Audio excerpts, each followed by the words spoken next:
जय हिंद स्टूडेंट। हम लोग पढ़ रहे थे class 10th chemistry chapter 4 carbon और इसके यौगिक के बारे में। ठीक है, आइए आज हम लोग इसमें आगे बढ़ते हुए एक नया टॉपिक शुरू कर रहे हैं जिसको हम लोग बोलते हैं समावयवता। ठीक है, समावयवता को बोलते हैं हम लोग इंग्लिश में आइसोमेरिज्म। देखिए, समावयवता और आइसोमेरिज्म होता क्या है।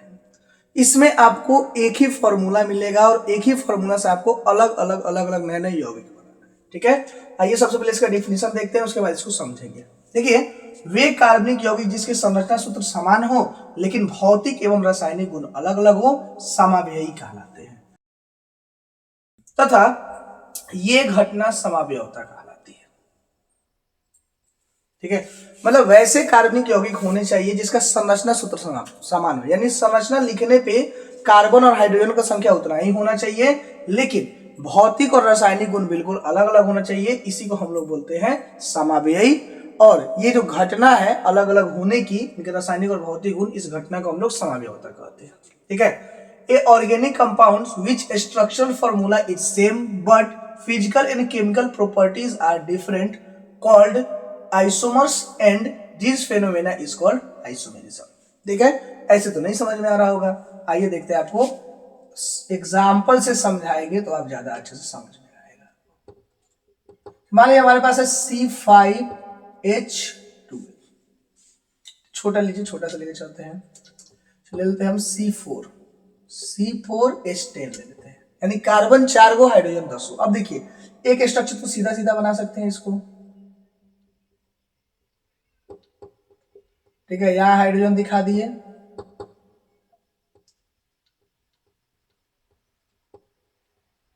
ये हमारा हो गया। इसका नाम क्या हो जाएगा? ब्यूटेन हो जाएगा।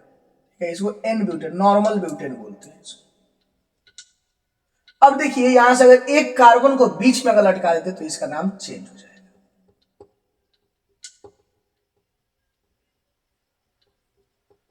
देखिए, हाइड्रोजन लगा दीजिए सब जगह।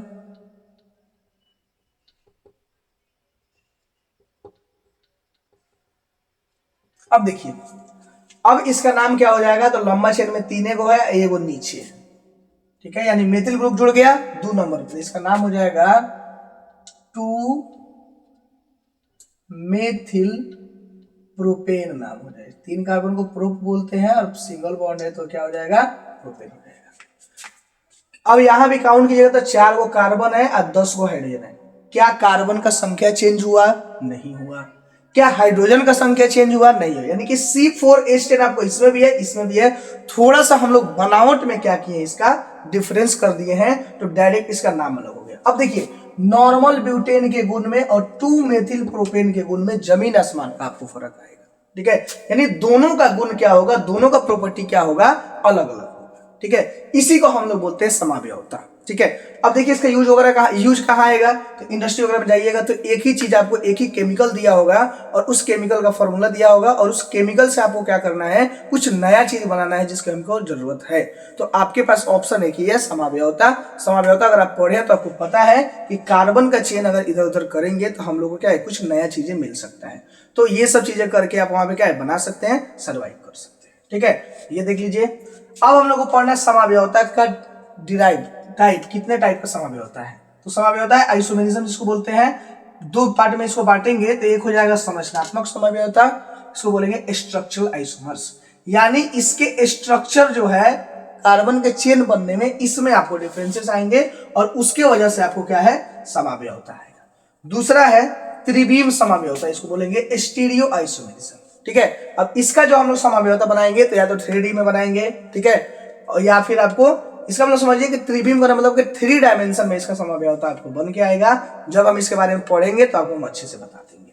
ठीक है, अब देखिए संरचनात्मक समावयवता का को अगर आप बांटिएगा, ये भी 3 तरह से बटेगा। पहला है श्रृंखला समावयवता, दूसरा स्थान समावयवता, तीसरा क्रियाशीलता समावयवता। अब तीनों के बारे में हम पढ़ाएंगे लेकिन पहले फिलहाल समझ लीजिए। श्रृंखला समावयवता में हम लोग क्या करते हैं, कार्बन का चेन जो है श्रृंखला में कुछ हेरफेर, जैसे यहां हम लोग क्या किया है, श्रृंखला में हेरफेर किया है, तो कुछ श्रृंखला में हेरफेर करके हम लोग क्या करेंगे, कुछ नया चीज बनाएंगे और वो जो आइसोमर्स आएगा, वो जो समावयवी आएगा और वो जो घटना होगा, इसको हम लोग श्रृंखला समावयवता कहेंगे। ठीक है, स्थान समावयवता, स्थान समावयवता मतलब उसमें डबल बॉन्ड ट्रिपल बॉन्ड का स्थान इधर उधर चेंज कर देंगे। ठीक है। उसके बाद क्या आपको क्रियाशील समूह जो उसमें जोड़ेंगे, क्रियाशील समूह का स्थान इधर उधर कर देंगे तो आपको क्या हो जाएगा, स्थान समाव्यवस्था हो जाएगा। यानी स्थान हमने बदला, चाहे क्रियाशील समूह हो चाहे डबल बॉन्ड ट्रिपल बॉन्ड हो, उसका स्थान बदलने की वजह से जो समाव्यवस्था होगा इसको हम लोग क्या बोलेंगे, स्थान समाव्यवस्था बोलेंगे। थर्ड है हमारा क्रियाशील समाव्यवस्था, फंक्शनल आइसोमेरिज्म इसको कहते हैं। देखिए क्रियाशील समाव्यवस्था में क्या होता है, क्रियाशील समाव्यवस्था में जब हम समाव्यवस्था को हेर फेर करेंगे तो इसमें डायरेक्ट क्रियाशील समूह बदल जाएगा, ठीक है। बनाने चले थे एल्कोहल बन जाएगा ईथर, बनाने चले थे एल्डिहाइड बन जाएगा कीटोन, कार्बोक्सिलिक एसिड बन जाएगा। तो ये सारी चीजें क्या है, इसके डायरेक्ट क्रियाशील समूह में परिवर्तन आ जाएगा। तो इस समाव्यवस्था को हम बोलेंगे क्रियाशील समाव्यवस्था। देखिए अब त्रिविम समाव्यवस्था उतना इंपॉर्टेंट नहीं है, पढ़ना आपको ये तीनों आपके सिलेबस में है, जो मेन इंपॉर्टेंट चीज है, क्वेश्चन आपको ये तीनों से पूछता है। लेकिन चूंकि सिलेबस में दिया हुआ है तो पढ़ लीजिए। ये ज्यामितीय समाव्यवस्था जो है, ज्योमेट्रिक आइसोमेरिज्म जिसको बोलते हैं, ठीक है, इसके डायरेक्शन जो 3D में बनाएंगे उसमें कुछ चेंजिंग आ जाएगा जिसकी वजह से इसको ज्यामितीय समाव्यवस्था बोलेंगे।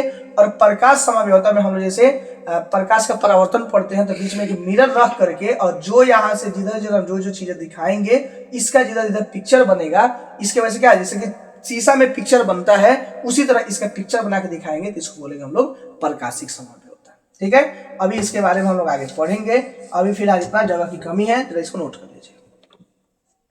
चलिए, आई होप आपको मेरा वीडियो पसंद आया हो। वीडियो पसंद आया तो वीडियो को लाइक करें, चैनल को सब्सक्राइब करें। आप हमारे साथ फेसबुक इंस्टाग्राम के माध्यम से जुड़ के अपनी समस्याएं हमें भेज दीजिए। मैं कोशिश करूंगा जितना भी हो सके आपकी समस्याओं का समाधान कर सकूं। तब तक के लिए जय।